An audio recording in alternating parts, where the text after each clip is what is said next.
இந்த சட்டம் வந்து ஜனத்தொகை அடிப்படையில் தான் சீட்டு வந்து நிர்ணயம் பண்ணணுங்கிறது இருக்கும் பொழுது 50 வருஷத்துக்கு ஃப்ரீஸ் பண்ணாங்க. 1971 மிஸ்ஸஸ் காந்தி வந்து 75 ஃப்ரீஸ் பண்ணாங்க.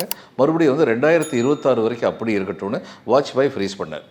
ஸோ இந்த ஃப்ரீசிங் முடிகிற நேரத்தில் 2026க்கு அப்புறம் இந்த சீட்டு எப்படி வந்து கொடுக்கப்படும் அப்படின்னு பார்த்தா ஃப்ரீசிங் முடிஞ்சிருச்சு.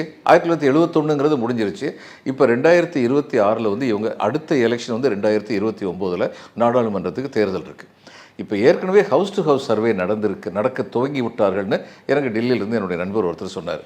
ஹவுஸ் டு ஹவுஸ் சர்வே தான் சென்சஸ் எடுக்கிறதுக்கு முதல் படி. இந்த ஹவுஸ் டு ஹவுஸ் சர்வே வந்து இப்போ எடுத்துட்டாங்கன்னா 2026க்குள்ளே சென்சஸுடைய ஃபைனல் ஃபிகர் வந்துடலாம்.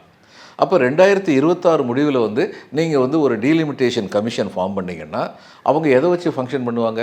அன்னைக்கு உள்ள 2025லையோ 26லையோ நடைபெற்ற சென்சஸுடைய அடிப்படையில் அவங்க வந்து நம்பர் ஆஃப் சீட்ஸ் வந்து டிசைட் பண்ணுவாங்க. அப்போ யாருக்கு வந்து அந்த பலன் போகும்? ஏற்கனவே 2 சீட்டு இழந்த தமிழகம் இன்னும் பல சீட்டு இழக்கக்கூடிய ஆபத்து வரும். அப்போது இப்போ என்ன சொல்லப்படுது இன்னொன்று நம்ம தெரிஞ்சுக்கணும். இதெல்லாம் உடனே நடக்கிற விஷயமா சார்? ஆமாம், உடனே கணக்கெடுப்பு நடத்தி உடனே இந்த டீலிமிட்டேஷன் பண்ணுறது. சென்சஸ் நடக்கிறதுக்கு 2 வருஷம் தான் ஆகும். 2029 தேர்தல், அடுத்த தேர்தல் நாடாளுமன்றத்துக்கு. சென்சஸ் முடிக்கிறதுக்கு உங்களுக்கு மேக்ஸிமம் 2 வருஷம் ஆகும்.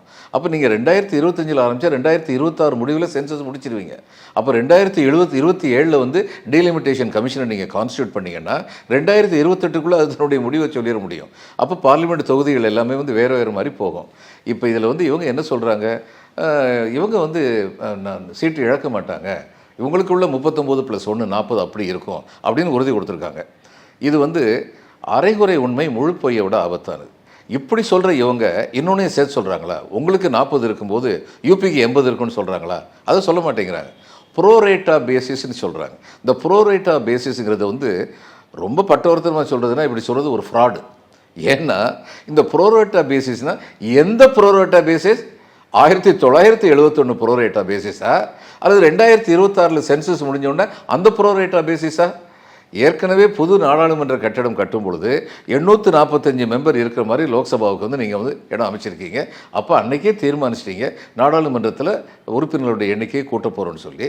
நீங்கள் வந்து 2026 சென்சஸ் அளவில் நீங்கள் பண்ணிங்கன்னா, ப்ரோரேட்டா பேசிஸாக பண்ணிங்கன்னா, 2026 சென்சஸ் படி விகிதாச்சாரத்தை நீங்கள் வந்து வச்சிங்கன்னா, நீங்கள் இவங்களுக்கு சொல்லுவீங்க உங்களுக்கு நாங்கள் 40 அப்படி வச்சுருக்கோன்னு. யூபிக்கு 130 140 போகுங்கிறது பேச மாட்டேங்கிறீங்களே.